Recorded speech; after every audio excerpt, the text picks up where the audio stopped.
வணக்கம் TN78 audio tech. இன்றைக்கி நம்ம சேனலில் என்ன பார்க்க போகிறோம்னா ட்ரான்ஸ்ஃபாரத்தை பற்றி பார்த்துட்டோம். இப்போ நம்ம அதுக்கு ஒரு பவர் சப்ளை ரெடி பண்ணுறதா சொல்லியிருந்தோம் பார்த்தீங்களா, அந்த வீடியோ தான் இது. எல்லோரும் மறக்காமல் பாருங்கள். இப்போ நம்ம பவர் சப்ளைக்கு என்னென்ன வாங்கியிருக்கோன்னு பார்த்தீங்கன்னா, ஒரு PS07ங்கிற ஒரு PCB போர்டுங்க, ரெக்டிஃபை இருக்கிற மாதிரி ஒரு போர்டு, மெட்டல் ரெக்டிஃபை போடுற மாதிரி. அதுக்கப்புறம் 63 வோல்ட்டில் 10,000 மைக்ரோஃபேரட் 2 கெப்பாசிட்டர் வாங்கியிருக்கிறோம். 63 வோல்ட் 10,000 மைக்ரோஃபேரட் வரும் 2 கெப்பாசிட்டர் வாங்கியிருக்கிறோம். அதுக்கப்புறம் வந்து பார்த்தீங்கன்னா, ஏற்கனவே உங்களுக்கு தெரியும் நினைக்கிறேன், 3510 மெட்டல் ரெக்டிஃபையர். இதை நான் ஏற்கனவே நம்ம வீடியோவில் போட்டிருக்கோம். பார்க்காதவங்க நம்ம சேனலில் இருக்க பாருங்கள். அதுக்கப்புறம் 104 கெப்பாசிட்டர் 2 எடுத்துருக்குறோம். இவ்வளோ தாங்க எடுத்துருக்குறோம். மொத்தமாகவே ஒரு 4 பொருள் தான் எடுத்துருக்குறோம். ஸோ இப்போ நம்ம ட்ரான்ஸ்ஃபாரத்தில் மொத்தம் 2 லைன் இருக்குங்க, ப்ரைமரி செகண்டரி. ப்ரைமரி வந்து பார்த்தீங்கன்னா 24-0 24 5 ஆம்பியருங்க. செகண்டரி 12-0 12 1.5 ஆம்பியருங்க. இப்போ நம்ம பண்ண போகிறது ப்ரைமரிக்கு, அதாவது 24-0 24 5 ஆம்பியருக்கு நம்ம பண்ண போகிறோம். சரிங்களா? ஸோ இப்போ நம்ம அந்த PCB போர்டில் மொத்தமே வந்து பார்த்திங்கன்னா உங்களுக்கு 2 காம்பனண்ட் மட்டும்தான் மெயினாக வைக்கிற மாதிரி இருக்கும். 2 கெப்பாசிட்டர் ஒரு ரெக்டிஃபையர், அதை மட்டும் மேலே ஃபிட் பண்ணிட்டாலே ப்ரைமரிக்கு உண்டான பவர் சப்ளை ரெடி. நீங்கள் ரொம்ப கன்ஃபியூஸ் பண்ண தேவையில்லை, ரொம்ப ஈஸியாக இருக்கும். சரிங்களா? இப்போ நம்ம அந்த கெப்பாசிட்டரை பற்றி பார்ப்போம். நிறையா பேர்த்துக்கு இந்த கெப்பாசிட்டரோட அளவு தெரியாமல் தான் நிறைய பேர் வாங்கி யூஸ் பண்ணி ஆம்பிளிஃபையர் வந்து சீக்கிரமாக ஃபால்ட் ஆகிடுறது, அப்புறம் கெப்பாசிட்டர் சூடாகி வெடிச்சிடுறது, சர்க்யூட் போயிடுறது, இந்த மாதிரி பிரச்சனை. அதுக்கான ஒரு சின்ன கணக்கை பார்த்துருவோம். இது வந்து நீங்கள் வாங்கக்கூடிய கெப்பாசிட்டர் கரெக்டாக அப்படின்னு செக் பண்ணி வாங்குகிற ஒரு கணக்குங்க. ஃபஸ்ட்டு வந்து வோல்டேஜ் தெரியணும். அதுக்கு தான் வந்து ஸ்டெப் 1 வந்து பார்த்திங்கன்னா 24 வோல்ட் அப்படிங்கிறது நம்ம வச்சுருக்க ட்ரான்ஸ்ஃபாரத்தோட வேல்யூ இன்ட்டு 1.414ங்கிறது அது ஒரு கான்ஸ்டன்ட் வேல்யூங்க. அப்புறம் ரெண்டையும் நீங்கள் மல்டிப்ளை பண்ணி பார்க்கும்போது உங்களுக்கு 33.936 வோல்டேஜ் வருதுங்களா. இது என்னன்னு கேட்டிங்கன்னா, உங்களுக்கு ரெக்டிஃபை ஆகி வர வேல்யூ. எல்லோரும் சொல்லுவாங்க, கேட்டிருக்கீங்களா, ரெக்டிஃபை ஆகி இந்த வேல்யூ வருது அப்படிங்கிற வேல்யூ அது. சரிங்களா? இப்போ நம்மளுக்கு ட்ரான்ஸ்ஃபாரத்தோட வேல்யூ 1.414 நீங்கள் மல்டிப்ளை பண்ணிங்கன்னா ஒரு வேல்யூ வரும், அது ரெக்டிஃபை ஆகிற வர வேல்யூ. அதுக்கப்புறம் வோல்டேஜ் குறைவு.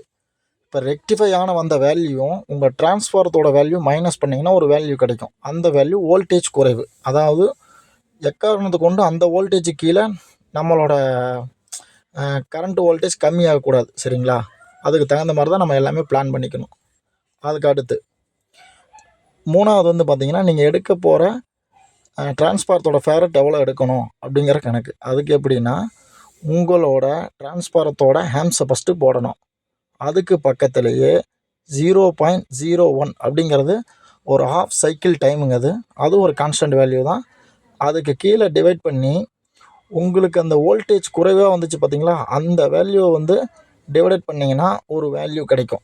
கிடச்சிருக்கு பாருங்கள், 0.0050322. இதுதான் உங்களோட ஃபேரட்.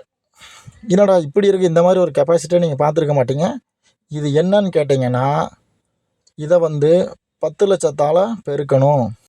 அப்படி பெருக்கும்போது உங்களுக்கு 5032 மைக்ரோஃபேரட்னு கிடைக்கிது பாருங்கள். அதைத்தான் நீங்கள் அந்த மதிப்புள்ள கெப்பாசிட்டரை தான் நீங்கள் வாங்கணும் அப்படிங்கிறது கணக்கு. சரிங்களா?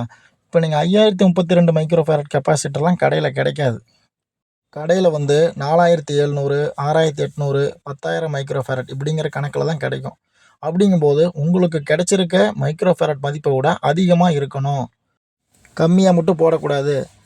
இன்னொன்று, நம்மளுக்கு கிடச்சிருக்க மைக்ரோஃபேரட்டோட நீங்கள் கொஞ்சம் அதிகமாக போட்டிங்கன்னா அதில் நிறைய ப்ளஸ் இருக்குது. பேஸோட பஞ்செல்லாம் கொஞ்சம் நல்லா ஹெவியாக கிடைக்கும், ஆடியோ கிளாரிட்டி தெளிவாக இருக்கும், வோல்டேஜ் ஸ்டெபிலிட்டி பக்காவாக இருக்கும்.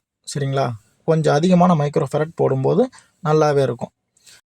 இந்த கெப்பாசிட்டர்லேயே வோல்ட் வருது பாருங்கள், அதை பற்றி ஒரு சின்னதாக ஒன்று பார்த்துருவோம். அதுவும் முக்கியம், ரொம்ப ரொம்ப முக்கியம். வோல்டேஜ்னால் ஒன்றுமே கிடையாதுங்க. நம்ம எடுத்திருக்க ட்ரான்ஸ்ஃபாரம் என்னன்னு பார்க்கணும். 24 வோல்ட் ட்ரான்ஸ்ஃபாரம். அப்படியே இன்னொரு தடவை அதை போட்டு ப்ளஸ் பண்ணிடுங்க. 24 + 24 48 வோல்ட். அவ்வளோதாங்க. இப்போக்கு நம்மளுக்கு 48 வோல்ட் கிடச்சிருக்கா. நம்ம யூஸ் பண்ணுற கெப்பாசிட்டரோட வேல்யூ வந்து 48 வோல்ட்டுக்கு மேலே இருக்கணும். அப்படின்னா என்ன, 50 வோல்ட்டு இல்லைன்னா 63 வோல்ட்டு, இந்த மாதிரி யூஸ் பண்ணிக்கலாம். 50 வோல்ட்டு யூஸ் பண்ணிக்கலாம்.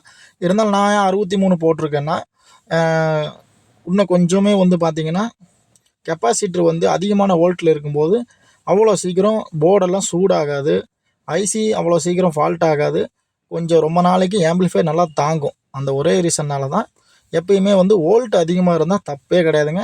ரொம்ப ரொம்ப நல்லது. உங்களுக்கு புரிஞ்சிருக்கும்னு நினைக்கிறேன். சரி, நம்ம பவர் சப்ளைக்கு வந்துடலாம். இப்போ பார்த்தீங்கன்னா, இந்த நம்ம எடுத்து வச்சுருக்க பிசிபி போர்டு, கெப்பாசிட்ரு, ரெக்டிஃபையரு, அப்புறம் 104 கெப்பாசிட்ரு இதை வந்து சால்ட்ரிங் பண்ணணும். சால்ட்ரிங் பண்ணும்போது வந்து பார்த்திங்கன்னா, கொஞ்சம் நல்லா லெட்டெல்லாம் நல்லா இருக்கிற மாதிரி நல்லா சால்ட்ரிங் பண்ணிக்கணும். சரிங்களா? ரொம்ப ஏனோ தானோலாம் பண்ணக்கூடாது. கொஞ்சம் நல்லா ஹெவியாகவே சால்ட்ரிங் பண்ணிக்கோங்க. பார்த்து பண்ணிக்கோங்க. ஏன்னா பக்கத்து லைனில் போகாத அளவுக்கு கரெக்டாக பண்ணிக்கணும். சரிங்களா? இப்போ வந்து நம்ம கெப்பாசிட்டர் எடுத்து ஃபஸ்ட்டு எப்படி ஃபிட் பண்ணணும்னு சொல்கிறேன் பாருங்கள். கெப்பாசிட்டரில் ஒரு பக்கம் மைனஸ் லைன் போட்டிருக்கும், இன்னொரு பக்கம் எதுவுமே போட்டிருக்காது. அது நீங்கள் பார்த்தீங்கனாலே தெரியும். அதே மாதிரி சர்க்யூட் போர்ட்லேயும் பார்த்தீங்கன்னா, ஒரு பக்கம் கலர் அடிச்சிருக்கும், இன்னொரு பக்கம் ப்ளைனாக இருக்கும். அது என்ன ரீசன்னா, அந்த மைனஸ் வந்து அந்த பக்கம் வரணும். உங்களுக்கு நான் ஆனோடு கேத்தோடுன்னு சொன்னால் அதெல்லாம் புரியாது. அது இன்னொரு டைம் உங்களுக்கு ஃபுல்லாக விரிவாக்கமாக சொல்கிறேன். சிம்பிளாக இப்போ தெரிஞ்சுக்குங்க. அதாவது எந்த பக்கம் கலர் இருக்குதோ அந்த பக்கம் மைனஸை போடணும்.